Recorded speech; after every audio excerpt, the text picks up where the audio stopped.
അത് വന്നത് 75,000 രൂപ കറക്റ്റ് വന്നു. അതിന് 69 രൂപ തോന്നുന്നതിന് നമ്മളൊരു ബൈക്ക് മേടിച്ചായിരുന്നു, ഒരു മഞ്ഞ. 79,000 രൂപ വന്ന് അതില് 69,000 രൂപയ്ക്ക് ബൈക്ക് മേടിച്ച് ഉള്ളയാണേ പറയുന്നതിന് മാറ്റമില്ലേ, ഒരു സാധനം കൊടുക്കണം. സുചേട്ടൻ മരിച്ചു കഴിഞ്ഞ് ഒരുപാട് ഫണ്ട് വന്ന് മറിഞ്ഞ് കിച്ചുവിനൊന്നും കൊടുത്തില്ലെന്ന്. 1,00,000 എത്ര രൂപ അങ്ങോട്ട് കറക്റ്റായിട്ട് അത് വരും. ഒരു 4-5 ദിവസം വരെ നിങ്ങളൊന്ന് വെയിറ്റ് ചെയ്യണം, ഫുൾ ഡീറ്റെയിൽസും തെളിവ് സഹിതം നിങ്ങളുടെ മുന്നിൽ വരാനായിട്ട്. പിന്നെ 1,00,000 എത്ര രൂപ കിട്ടി, അതിൽ 80,000 രൂപ മരിച്ച 2-3 അന്ന് 80,000 രൂപ മുടക്കിയാണ് കിച്ചുവിന് ഒരു ബൈക്ക് എടുത്തു കൊടുത്തത്. 69,000 80,000 വന്ന എമൗണ്ട് ശരിക്കും എത്രയാ വന്നത്? മിനിമം ഈ വെളുപ്പിക്കുന്നവർക്കെങ്കിലും കറക്റ്റ് ആയിട്ടുള്ള ഇൻഫർമേഷൻ കൊടുക്കേണ്ട രേണുസുതി. എന്തൊക്കെയാണ് ഈ കാണിക്കുന്നത്? ഇതൊക്കെ ശരിയാണോ? ഇത് നമ്മൾക്ക് കള്ളത്തരം ചെയ്യുമ്പോൾ കൃത്യമായിട്ട് ചെയ്യണ്ടേ? ചുമ്മാ നാട്ടുകാരെ കൂടെ തെറ്റിച്ചു കഴിഞ്ഞാൽ ആദ്യം നിങ്ങൾ സംഘം ചേർന്നിരുന്ന് കൃത്യമായ ഒരു തീരുമാനത്തിലെത്തണം. ആ തീരുമാനം വേണം നാട്ടുകാരെ അറിയിക്കാൻ. ഇല്ല, നാട്ടുകാർ ചോദ്യം ചെയ്യും. ഇവർ രേണുവിനേക്കാൾ ഉപരി രേണുവിന്റെ ഡീറ്റെയിൽസും കാര്യങ്ങളൊക്കെ പുറത്തു വിടുന്ന ടീംസ് ആണ് ഇവരെല്ലാം, ഈ വെളുപ്പിക്കുന്ന ടീംസ്, സജീനായാലും ശ്രീതു ആയാലും. അപ്പൊ അവർക്കെങ്കിലും കൃത്യമായിട്ടുള്ള ഇൻഫർമേഷൻ കൊടുക്കണ്ടേ? അതോ അവർക്ക് കൃത്യമായിട്ട് കൊടുത്തിട്ട് രേണു മാറ്റി പറഞ്ഞോ? എന്തെങ്കിലുമൊക്കെ ആട്ടെ. രേണുവിന്റെ 1-2 സ്റ്റോറികൾ വന്നിട്ടുണ്ട്. 1-2 സ്റ്റോറിയും ഒരു പാട്ടും ഞാൻ കാണിച്ചുതരാം. പാട്ട് നമുക്ക് ലാസ്റ്റ് പോവാം, നമുക്ക് സ്റ്റോറി കാണാം.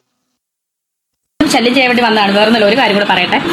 ഞാൻ കല്യാണം കഴിച്ചു, ആദ്യത്തെ കല്യാണം കഴിച്ചു എൻ്റെ വീട്ടുകാരും നാട്ടുകാരൊക്കെ അറിഞ്ഞ കല്യാണം കഴിച്ചാണ്, പള്ളിയിൽ കെട്ടിയതാണ്. സോ കെട്ടിയത് മീൻസ് പെന്തക്കോസ്ത് കല്യാണമാണ്. അതുകൊണ്ട് എൻ്റെ കഴുത്തെ താലി കെട്ടിയിട്ടില്ല, സ്വിച്ചയുടെ മാത്രമേ താലി കെട്ടിയിട്ടുള്ളൂ, സത്യമാണ്. താലി കെട്ടുന്നത് മാത്രമാ പുള്ളിക്കാരിക്ക് കല്യാണം. ബെന്തിക്കോസ് സഭകളിൽ അങ്ങനെ താലി കെട്ടാറില്ല, ചില സഭകളിൽ മോതിരം ഇടാറുണ്ട്. അതൊന്നും പുള്ളിക്കാരിക്ക് കല്യാണമല്ല, താലി കെട്ടിയത് മാത്രമാണ് പുള്ളിക്കാരിക്ക് കല്യാണം. എന്തൊക്കെ തരം ന്യായീകരണങ്ങളാണ്! ഓരോ സഭകൾക്കും അല്ലെങ്കിൽ ഓരോ മതങ്ങൾക്കും അവരുടേതായ രീതിയിലുള്ള ചടങ്ങുകളും കാര്യങ്ങളിലൂടെയൊക്കെയാണ് ഈ വിവാഹം നടക്കുന്നത്. ആ ചടങ്ങ് പ്രകാരം നിന്ന് കൊടുത്തിട്ട് പുറത്തിറങ്ങി വന്നിട്ട് കഴുത്താൽ താലി കെട്ടിയിട്ടില്ല, അതുകൊണ്ട് മറ്റാരും എന്റെ ഭർത്താവല്ല, സുധിച്ചേട്ടനാണ് എന്റെ കഴുത്താൽ താലി കെട്ടിയ ഭർത്താവ്. എന്തൊക്കെ തരം മെഴുകല് കേൾക്കണമെന്നുള്ളതാ. അദ്ദേഹത്തിന്റെ പേര് ഞാൻ പറയാൻ ആഗ്രഹിക്കുന്നില്ല. അദ്ദേഹം എനിക്കും ആ ബന്ധം താല്പര്യമില്ലാത്തതുകൊണ്ട് ഞങ്ങൾ ആ ബന്ധം ഉപേക്ഷിച്ചു. സോ എന്താ പറയാ, അതിനുശേഷം എന്താ പറയാ, അദ്ദേഹം എന്നെയും കുറ്റം പറഞ്ഞില്ല, ഞാൻ അദ്ദേഹത്തെ കുറ്റം പറയുന്നത്. അതിനുശേഷം ഇതെല്ലാവർക്കും അറിയാവുന്നതാണ്, സൂചിച്ചാന്റെ വീട്ടുകാർക്കും അറിയാം, സൂചിച്ചാനും അറിയാം, മോനും എല്ലാവർക്കും അറിയുന്ന കാര്യം. ഇപ്പൊ ഞങ്ങൾ നാട്ടുകാർക്കും അറിയാം. നാട്ടുകാർ എങ്ങനെ ഇത് അറിഞ്ഞത്? 1 വീതം 3 നേരം എല്ലായിടത്തും വന്നിട്ട് ഞാൻ സുധിച്ചേട്ടനെ മാത്രമേ കെട്ടിട്ടുള്ളൂ, സുധിച്ചേട്ടന്റെ 2ാമത്തെ വിവാഹമെന്ന് എനിക്കറിയാം, പക്ഷെ ഞാൻ സുധിച്ചേട്ടനെ മാത്രമേ കെട്ടിട്ടുള്ളൂ എന്ന് പറഞ്ഞുകൊണ്ട് നടന്നപ്പോഴാണ് ഈ ഞാലിയാങ്കുഴിയിലുള്ള പുള്ളിക്കാരൻ പുറത്തു വരുന്നത്. ഈ പുള്ളിക്കാരൻ പുറത്ത് വന്നിട്ടാണ് ഈ സാധനം പുറത്തേക്ക് എക്സ്പോസ് ആകുന്നത്. അല്ലാതെ പരിശുദ്ധ കളിക്കല്ലേ. അതിനുശേഷം ഞാൻ 2ാമത് സൂചിച്ചേട്ടനെ നിയമപരമായിട്ട് കല്യാണം കഴിച്ചു. അദ്ദേഹം മരിച്ചപ്പോൾ ഞാൻ വിധവയായി. ഇപ്പൊ ഞാൻ ഇതുവരെ വേറെ ആരും കെട്ടില്ല. ഇവിടെ തീർത്താത്ത നീ എങ്ങനെ അടി വിധവയായി? നീ ആദ്യം ഒരു തമിഴ്നാട്ടിലെ ഒരു മനുഷ്യനെ കല്യാണം കഴിച്ചു, 2ാമത് ഒരു ബംഗ്ലാദേശി ഷൗക്കത്തിനെ കല്യാണം കഴിച്ചു, 3ാമത് മലയാളി വിനീതിനെ നീ കല്യാണം കഴിച്ചു. ഇവര് 3 പേര് ജീവനോട് ഇരിപ്പുണ്ടല്ലോ. പിന്നെ നീ എങ്ങനെ അടി വിധവയാകുന്ന കള്ളി തീർത്താത്ത ഡയപ്പർ വിധവ? ഡയപ്പർ വിധവയോ? അതെനിക്കറിയത്തില്ലായിരുന്നു കേട്ടോ. നിങ്ങളെ നിക്കർ വിധവ എന്ന് നിങ്ങൾ തന്നെ വിളിച്ചത് ഞാൻ കണ്ടിട്ടുണ്ട്, പക്ഷെ ഈ ഡയപ്പർ വിധവ എന്താണെന്ന് എനിക്കറിയത്തില്ല. ഓക്കെ, എന്തെങ്കിലും ആട്ടെ. പുള്ളിക്കാരി പറഞ്ഞത് ഷെഫീന ബീവിനെയാണ്. ഷെഫീന ബീവി 3 കെട്ടി, ഞാൻ സുധിച്ചേട്ടൻ ഒരാളെ കെട്ടിയിട്ടുള്ളൂ എന്ന് പറഞ്ഞു കഴിഞ്ഞാൽ പുള്ളിക്കാരി അതിനകത്ത് മീൻ ചെയ്യുന്നത് ഈ ഷെഫീന ബീവി 3 പേരോളം കെട്ടി, ഞാൻ പരിശുദ്ധ, ഞാൻ സത്യസന്ധ, ഞാൻ മറ്റേ അയ്യോ ഇത്രയും വിശുദ്ധയായിട്ടുള്ള സ്ത്രീ വേറെ ഇല്ല എന്നാണ് രേണുസുതി പറയുന്നത്. എന്റെ രേണു, നിങ്ങൾ തന്നെ കെട്ടാൻ പോവാണെന്ന് പറഞ്ഞിട്ട് എത്ര തവണ ഇതിനകത്ത് കോൺട്രവേഴ്സി അഴിച്ചു വിട്ടിട്ടുണ്ട്. നമ്മള് ഇനി കെട്ടുമില്ലയോ നമുക്ക് അറിയാൻ പാടില്ല. നിങ്ങൾ തന്നെ ഇപ്പൊ പറയുന്നത് കഴുത്തെ താലി കെട്ടിയത് ഒരാളെ ഉള്ളെന്ന്. അപ്പൊ കഴുത്തെ താലി കെട്ടാത്ത ആളുണ്ട്, ഏതാ ബെന്തിക്കോസ് ഉണ്ട്. അപ്പൊ കഴുത്തെ താലി കെട്ടാത്ത ഉള്ള രീതിയിൽ നമുക്ക് കെട്ടാൻ പറ്റും. നിങ്ങൾ കെട്ടിയില്ലോ നമുക്കറിയാൻ പാടില്ലല്ലോ. പിന്നെ ഇവരുടെ ലൈഫ് ഒരു തുറന്ന പുസ്തകമായോണ്ട് പ്രത്യേകിച്ച് വലിയ കുഴപ്പമൊന്നുമില്ല. ഇത് മാത്രമല്ല, രേണു കുറച്ച് കാര്യങ്ങളൂടെ പറയുന്നുണ്ടായിരുന്നു. ഇത് ഷെഫീന ബീവിക്ക് കൊടുത്ത സാധനമല്ലേ, അവർ തമ്മിൽ തല്ലി തീർത്തോട്ടെ. നമ്മൾ എന്തിനാ ആവശ്യമില്ലാത്ത സാധനത്തിനോട്ട് തലകയറ്റി നമ്മൾ ഈ വള്ളി എടുത്ത് തലക്കോട്ട് വെക്കേണ്ട കാര്യമില്ലല്ലോ. അത് അവര് തമ്മിലുള്ള വള്ളി അവർ പറഞ്ഞു തീർത്തോളൂ. വള്ളി അവര് പറഞ്ഞു തീർത്തോളൂ. നമുക്ക് രേണുവിന് പറയാനുള്ളത് ബാക്കിയേക്കാം. ഒരു തെറ്റിദ്ധാരണയുണ്ട്, സുധിച്ചേട്ടൻ മരിച്ചു കഴിഞ്ഞപ്പം ഏതോ കോടികൾ അക്കൗണ്ടിൽ വന്ന് അത് ഞാനും എൻ്റെ വീട്ടുകാരും എടുത്ത് അടിച്ചു മാറ്റി തീർത്തു എന്നൊക്കെ. ഒരിക്കലും അത് അങ്ങനല്ലായിരുന്നോ? അങ്ങനെയാണ്. കൊല്ലസുതി മരിച്ചപ്പോ നിങ്ങളുടെയൊക്കെ അക്കൗണ്ടിലേക്കല്ലേ പണം വന്നത്, ആ പണമൊക്കെ അല്ലേ നിങ്ങളെടുത്ത് ചെലവാക്കിയത്. അപ്പൊ ടെക്നിക്കലി സ്പീക്കിംഗ് അത് കറക്റ്റ് ആണ്, പക്ഷെ അത് തെറ്റാണെന്നാണ് രേണു പറയുന്നത്. രേണുവിന്റെ എക്സ്പ്ലനേഷൻ നമുക്ക് കേൾക്കാം, അതാണ് നമുക്ക് കേൾക്കേണ്ടത്. ഒരു കോടികളും വന്നിട്ടില്ല. കറക്റ്റ് എനിക്ക് തോന്നുന്നത് നിങ്ങൾക്ക് സംശയമുള്ളവർക്ക് എന്തെങ്കിലും അധികാരിപ്പെട്ടോ ഇതിപ്പം എന്താ പറയുക, സംശയമുള്ളവർക്ക് വേണമെങ്കിൽ വന്ന് ബാങ്കിൽ വന്ന് തിരക്കാം. എത്ര രൂപയാണ് വന്നെന്നും കാര്യങ്ങളൊക്കെ ബാങ്കിലുണ്ടല്ലോ. അത് വന്നത് 75,000 രൂപ കറക്റ്റ് വന്നു. അതിന് 69 രൂപയാണെന്ന് തോന്നുന്നു. അതിന് നമ്മളൊരു ബൈക്ക് മേടിച്ചായിരുന്നു, ഒരു മഞ്ഞ 70 സംതിങ് വന്നു, പോട്ട് 80,000 രൂപ വന്നു. അതിൽ 69,000 രൂപയ്ക്ക് ബൈക്ക് മേടിച്ചു. ഈ ബൈക്കിനെ കുറിച്ചുള്ള സാധനം ഓൾറെഡി സജീന പറഞ്ഞിട്ടുണ്ട്, അത് ഞാൻ നിങ്ങളെ തുടക്കത്തിൽ കാണിച്ചിട്ടുണ്ട്, അതിലേക്ക് നമുക്ക് വരാം. ആ ബൈക്ക് മേടിച്ചത് ആരുടെ പേരിലാ? കൊല്ലം സുധിയുടെ ഭാര്യയുടെ സഹോദരിയുടെ ഭർത്താവിന്റെ പേരിൽ. അപ്പം കിച്ചുവിന് 18 വയസ്സ് ആയിട്ടില്ല എന്നുണ്ടെന്നുണ്ടെങ്കിൽ നിയമപരമായിട്ട് തെറ്റാണ് 18 വയസ്സ് തികയാത്ത ലൈസൻസ് ഇല്ലാത്ത പയ്യന് ബൈക്ക് എടുത്ത് കൊടുക്കുന്നത്. നിയമപരമായിട്ട് അവന് 18 വയസ്സായിട്ടുണ്ടെങ്കിൽ അവന്റെ പേരിൽ ബൈക്ക് എടുക്കാറുണ്ടല്ലോ. എന്തിനാണ് ഈ സഹോദരിയുടെ ഭർത്താവിന്റെ പേരിൽ ബൈക്ക് എടുത്ത് കൊടുക്കുന്നത്? ശരി, കിച്ചുവിന്റെ പേരിൽ അങ്ങനെ ഒരു ബൈക്ക് എടുത്ത് കൊടുത്തു. നാളെ ഈ സഹോദരിയുടെ ഭർത്താവ് വന്നിട്ട് എന്റെ ബൈക്ക് കൊണ്ട് അവ അടിച്ചു പറ്റി എന്ന് പറഞ്ഞിട്ട് കേസ് കൊടുത്തു കഴിഞ്ഞാൽ ആരുടെ പടലേക്ക് ഇരിക്കും? എന്തുകൊണ്ട് അവന്റെ പേരിൽ ബൈക്ക് എടുത്ത് കൊടുത്തില്ല? എന്തുകൊണ്ട് രേണുവിന്റെ പേരിൽ ബൈക്ക് എടുത്ത് കൊടുത്തില്ല എന്നൊക്കെ ചോദ്യങ്ങൾ അതിനകത്ത് വരും കേട്ടോ. ഒരു ബൈക്ക് ഞാനും ഞങ്ങളെല്ലാവരും കൂടി ചെന്നാണ് കിച്ചന് മേടിച്ചു കൊടുത്തത്. കിച്ചന് പറയാൻ ഞങ്ങൾക്ക് എല്ലാവർക്കും അറിയാം. അല്ലാതെ കോടികൾ വന്നിട്ടോ ഇല്ല, ഞങ്ങൾ ആരും എടുത്ത് മുക്കിയിട്ടില്ല, അതിന്റെ ആവശ്യമില്ല. കോടികൾ വന്നിട്ടുമില്ല, അവരെടുത്ത് മുക്കിയിട്ടുമില്ല, അവർക്കൊന്നും അതിന്റെ ആവശ്യമില്ല. അതുകൊണ്ടാട്ടോ, മനസ്സിലായോ?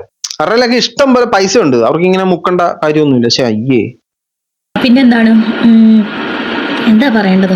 ഇതൊക്കെ വന്ന് ബോധിപ്പിക്കണമെന്നുണ്ട്. കാരണം അങ്ങനത്തെ ഒരു സിറ്റുവേഷൻ ആണ് ഇപ്പം. ചിലവർക്ക് തെറ്റിദ്ധാരണ കാണും, ആ തെറ്റിദ്ധാരണ മാറ്റാൻ വേണ്ടിയിട്ടാണ്. അതുപോലെ തന്നെ ഞങ്ങൾ ഒറ്റയ്ക്കല്ലായിരുന്നു, ഞങ്ങളുടെ കൂടെ പിന്നെ എല്ലാ തെറ്റിദ്ധാരണയും മാറ്റുവോ? മറ്റേ ഹനാൻ പറഞ്ഞ തെറ്റിദ്ധാരണ മാറ്റി കണ്ടില്ലല്ലോ, മറ്റു ചിലർ പറഞ്ഞ തെറ്റിദ്ധാരണകൾ മാറ്റി കണ്ടില്ലല്ലോ. ചില തെറ്റിദ്ധാരണകൾ മാത്രമേ മാറ്റാറുള്ളൂ. ഇപ്പൊ നമ്മൾ ഓൾറെഡി കേട്ടല്ലോ, അറൗണ്ട് ഒരു 80,000 സുധിച്ചേട്ടൻ മരിച്ചവർക്ക് കിട്ടിയത്. അതിൽ അറൗണ്ട് ഒരു 69,000 രൂപയോളം കിച്ചുവിന് തന്നെ മുടക്കി. കിച്ചുവിന് തന്നെ അവർ ബൈക്ക് മേടിച്ചു കൊടുത്തു. ആരുടെ പേരിലെ ബൈക്ക് മേടിച്ചേ? സഹോദരിയുടെ ഭർത്താവിന്റെ പേര് ബൈക്ക് മേടിച്ച് കിച്ചുവിന് ഉപയോഗിക്കാൻ കൊടുത്തു. അതുകൊണ്ടാണ് അവൻ പോയി വേറെ കാർ എടുത്തത്. ഇനി ഈ രേണു ഒന്ന് തുമ്മുന്നതിന് മുമ്പേ, രേണു ഇങ്ങനെ ആക്കുമ്പോഴത്തേനും അപ്പുറത്ത് സജീന പറയും, രേണു തുമ്മും പോട്ടോ, രേണു ഇപ്പൊ തുമ്മും എന്ന് പറയും. അത്രയ്ക്ക് സ്പീഡിലാണ് ഇവർ ഇൻഫർമേഷൻ പാസ് ചെയ്യുന്നത്. അങ്ങനെ ഇൻഫർമേഷൻ പാസ് ചെയ്ത സജീന തന്നെ ഈ സാധനം വന്നിരുന്ന് പറയുന്നുണ്ട്. അപ്പോ സജീന ഇനിയിപ്പോ പറയുമായിരിക്കും, ഞാൻ അതിനകത്ത് പറഞ്ഞല്ലോ, അത് കറക്റ്റ് ആയിട്ടുള്ള ഇൻഫർമേഷൻ വരുന്ന അണിയത്തില്ലെങ്കിൽ പണയാൻ നിൽക്കില്ലേ, പണഞ്ഞു കഴിഞ്ഞാൽ ഇതിങ്ങനെ വരും. ഓക്കെ, നമുക്ക് സജീന പറഞ്ഞേക്കാം. സുചേട്ടൻ മരിച്ചു കഴിഞ്ഞ് ഒരുപാട് ഫണ്ട് വന്ന് മറിഞ്ഞ് കിച്ചുവിനൊന്നും കൊടുത്തില്ലെന്ന്. 1,00,000 എത്ര രൂപ അങ്ങടെ കറക്റ്റ് ആയിട്ട് അത് വരും. ഒരു 4-5 ദിവസം വരെ നിങ്ങളൊന്ന് വെയിറ്റ് ചെയ്യണം. Full okay. ഒന്നാമത്തെ ക്വസ്റ്റ്യൻ, രേണു പറഞ്ഞത് അറൗണ്ട് 80,000 രൂപ വന്നെന്ന്. ഈ സജീന പറയുന്നത് 1,00,000 സംതിങ് രൂപ വന്നെന്ന്. ഈ സജീനയോട് രേണു പറയാതെ സജീന ചുമ്മാ വന്നിട്ട് 1,00,000 സംതിങ് കൊടുത്തു എന്ന് പറയുമോ? അപ്പൊ നിങ്ങൾക്കിടയിൽ ഇതൊരു ഡിസ്കഷൻ ആയിട്ടുണ്ട്, നിങ്ങൾ ഓൾറെഡി പറഞ്ഞിട്ടുണ്ട് 1,00,000 സംതിങ് വന്നിട്ടുണ്ടെന്നുള്ള കേസ്. ഓക്കെ, ഇനിയിപ്പോ ചിലപ്പോ അക്കൗണ്ട് ത്രൂ ഇവർക്ക് ചിലപ്പോ ഈ 79,000 80,000 വന്നിട്ടുള്ളതായിരിക്കും. ബാക്കിയോ? ഓക്കെ, ബാക്കി പറ സജീന. ഡീറ്റെയിൽസും തെളിവ് സഹിതം നിങ്ങളുടെ മുന്നിൽ വരാനായിട്ട്. പിന്നെ 1,00,000 എത്ര രൂപ കിട്ടി? അതിൽ 80,000 രൂപ മരിച്ച 2-3 അന്ന് 80,000 രൂപ മുടക്കിയാണ് കിച്ചുവിന് ഒരു ബൈക്ക് എടുത്തു കൊടുത്തത്. രണ്ട് കാര്യങ്ങൾ. ഒന്ന്, മറ്റേ 69,000 എന്നുള്ളത് സജീനയുടെ അടുത്ത് വന്നപ്പോഴത്തേനും 80,000 രൂപയായി. ഈ സജീന വെള്ളം ചേർത്തയാണോ അതോ രേണു കുറച്ച് പറഞ്ഞാണോ എന്ന് അറിയത്തില്ല. എന്തായാലും ഇങ്ങനൊരു സംസാരം ചുമ്മാ സജീന വെറുതെ വന്നിട്ട് 80,000 രൂപയുടെ ബൈക്ക് എന്ന് പറയുമോ? അപ്പൊ നിങ്ങളിൽ ആരോ ഒരാൾ തെറ്റ് ആയിട്ട് പറയുന്നുണ്ട്. ഇപ്പൊ രേണു ആണ് ശരി പറയുന്നുണ്ടെങ്കിൽ സജീനെ നിങ്ങൾ പെട്ട്, സജീനയാണ് കറക്റ്റ് പറയുന്നുണ്ടെങ്കിൽ രേണു എന്തിനീ കള്ളത്തരം പറയുന്നേ? ഇതൊരു ചോദ്യം. രണ്ടാമത്തെ ചോദ്യം, കൊല്ലം സുധി മരിച്ചു കിടക്കുക. കൊല്ലം സുധി മരിച്ചു, 2-ാം ദിവസം 80,000 രൂപയ്ക്ക് ബൈക്ക് മേടിച്ചു കൊടുത്തു. എന്തൊരു ലോജിക്കട, എന്തൊരു സ്നേഹം. പുള്ളി മരിച്ചങ്ങോട്ട് കുഴിയിലോട്ട് എടുത്ത് വെച്ചു, ബൈക്ക് എടുക്കാം, ബൈക്ക് മേടിക്കാം. നല്ല സ്നേഹം. ഇങ്ങനെ തന്നെ വേണം സ്വന്തം ഭർത്താവിനോടായാലും സ്വന്തം പിതാവിനോടൊക്കെ എല്ലാം സ്നേഹം കാണിക്കാൻ. വളരെ വളരെ നല്ലതാണ്, വളരെ മികച്ചതാണ്.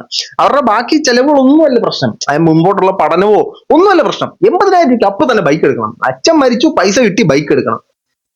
അത് കിച്ചു അങ്ങനെ വാശി പിടിച്ചെങ്കിൽ അത് സംസാരിക്കേണ്ട. കിച്ചുവിന് അന്ന് മെച്യൂരിറ്റി ഇല്ലായിരുന്നു ഇവര് പറയുന്നേ. അങ്ങനെ ആണെങ്കിൽ അത് ഉപദേശിക്കേണ്ടത് ഈ പറയുന്ന രേണുവായിരുന്നു കേട്ടോ. ഇനിയിപ്പോ ഞാൻ പറയുന്നത് നിങ്ങൾ പറയാം. ആ കിട്ടിയ പൈസക്കകത്ത് നിന്ന് കിച്ചുവിന് ബൈക്ക് എടുത്തു കൊടുത്ത്. അത് കിച്ചു ചെറുതായതുകൊണ്ട് പിന്നെ രേണുവിന്റെ ചേച്ചിയുടെ ഭർത്താവിന്റെ പേർക്കാണ് വണ്ടി എടുത്ത് കിച്ചുവിന് കൊടുത്തത്. അയ്യോ, എന്തൊരു വിശാല മനസ്കനായ ചേട്ടൻ. കിച്ചുവിന്റെ അച്ഛൻ മരിച്ചതിന്റെ 2-ാം ദിവസം കിച്ചുവിന് സഹോദരിയുടെ ഭർത്താവിന്റെ പേരിൽ ബൈക്ക് എടുത്തു കൊടുത്തു. മനസ്സിലായോ? അപ്പൊ ആ ബൈക്ക് ബലത്തിൽ കിച്ചുവിന്റെ സ്വന്തം അല്ല. അപ്പൊ പിന്നെ കിച്ചുവിന് എടുത്തു കൊടുത്തു എന്ന് പറയണ്ട. ഒരു ബൈക്ക് ലങ്ങയിൽ എടുത്തത് കിച്ചുവിന് ഓടിക്കാൻ കൊടുത്തു എന്ന് പറയുന്നതായിരിക്കും അതിന് കുറച്ചും കൂടെ ഉചിതമായിട്ടുള്ള സാധനം. അങ്ങനെയല്ലേ പറയാൻ പറ്റൂ. ഞാൻ മുമ്പേ പറഞ്ഞാൽ ഇങ്ങനെ നാളെ കൊണ്ടൊരു കേസ് കൊടുക്കുക, എന്റെ ബൈക്ക് എനിക്ക് തിരിച്ചു, എന്റെ ബൈക്ക് അടിച്ചോണ്ട് എന്ന് പറഞ്ഞാൽ തിരിച്ചു കൊടുക്കേണ്ടി വരുമോ? ബൈക്കിന്റെ RC ഓണർ ആരാ? ഈ പുള്ളിക്കാരെ. എന്ന് ഇവര് പറയുന്നുണ്ട് കിച്ചുവിന് അന്ന് പ്രായമില്ലാത്തതുകൊണ്ടാണ്. അപ്പൊ 18 വയസ്സിന് താഴെയാണെങ്കിൽ ബൈക്ക് എടുത്ത് കൊടുത്തത് നിങ്ങളുടെ തെറ്റാണ്. 18 വയസ്സിന് മേളിലാണെങ്കിൽ എന്തിനാണ് വല്ലോറം പേര് ബൈക്ക് എടുത്ത് കൊടുക്കുന്നത്? അതിനകത്ത് തന്നെ എന്തൊക്കെയോ ഗൂഢാലോചനകളുണ്ട്. മനസ്സിലായ? അപ്പൊ ആ പൈസയുടെ ആദ്യം ഓഹരി കിട്ടിയതും കിച്ചുവിന് തന്നെയാണ് ബൈക്ക് എടുത്ത്. പിന്നെ പറഞ്ഞല്ലേ, പിന്നെ കാര്യം പിന്നെ പറഞ്ഞൊന്നുമില്ല. അങ്ങനെ അടപടലുള്ള വെളുപ്പീരുകൾ അതിഭീകരമായി നടന്നുകൊണ്ടിരിക്കുമ്പോ രേണു എന്തെങ്കിലുമൊക്കെ മണ്ടത്തരം കാണിക്കണമല്ലോ. രേണു ഒരു റീൽ ഇട്ടു. ഈ റീൽ എന്ന് പറഞ്ഞാൽ നമ്മൾ പറയല്ലോ തലവേദന എടുക്കുന്നു എന്നാ കാലെടുത്ത് തലയെ വെക്കടാന്ന് പറയല്ലോ. അതേപോലെ കാലെടുത്ത് കവളത്ത് വെക്കുന്ന ഒരു പ്രത്യേകതരം അഭ്യാസവുമായി രേണു സുധി രംഗത്ത് വന്നിരിക്കുകയാണ്. സുഹൃത്തുക്കളെ, ഇത്തരത്തിലുള്ള മെയ് വഴക്കം നിങ്ങൾക്ക് ആർക്കെങ്കിലും ഉണ്ടെങ്കിൽ ഇതൊരു ചലഞ്ചായി കണ്ടെത്തി ഇതേപോലെ നിങ്ങൾ ചെയ്യേണ്ടതാണ്. ഇതേപോലെ ചെയ്യുമ്പോൾ നമുക്കൊന്ന് കണ്ടു നോക്കാം കേട്ടോ. എന്റെ ചെങ്കാന്തൾ മലരെ നീ சொன்னால் நான் நம்பவோ